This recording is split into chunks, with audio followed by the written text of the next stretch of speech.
My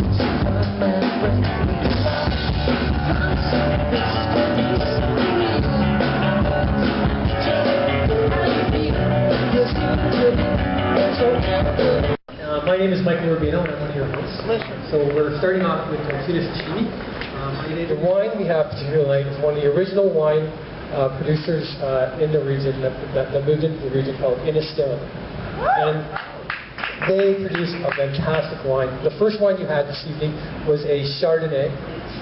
It was oak, so you're going to get some citrus flavor from that with little hints of vanilla. It's a fairly complex, again, great growing conditions for Chardonnay because of the fact of the cool weather climate that allows us to make a really good Chardonnay that's not too old. California has fantastic Chardonnay, but you'll find them to be much more bold. These are a little bit lighter and fresher, and I find it work really well with food and particularly with the sashimi course that you have. The other wine that you have is a Merlot. Again, Merlot in our region is very popular. Cab Francs are very popular. Pinot Noirs are very popular. Again, cooler climate wines that really work well in the region that are coming out and being renowned and winning awards around the world for their taste. And the value on them is actually tremendous. The Merlot, which will be, I'd like you to try with the lamb, which will be coming up shortly, and you're going to get hints of chocolate, sort of black currant on the Merlot. It's actually a fairly full body one. And then finally, you're going to have what we're going to finish off with is what we have been known internationally, and frankly, I think, have sort of the cornered the market on, which is ice wines.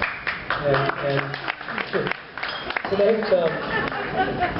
to the extent that the ice wines have become so popular that in Asia, they're buying it up so quickly that even myself, I have a hard time sometimes getting a hold of it because they're just buying shiploads of it. It's becoming so popular. So it's amazing how it's grown in terms of popularity. But for those of you that are not familiar with ice wines in terms of the process and why I think we've really cornered the market on it is because the grape actually has to get frozen. So normally we harvest grapes in September.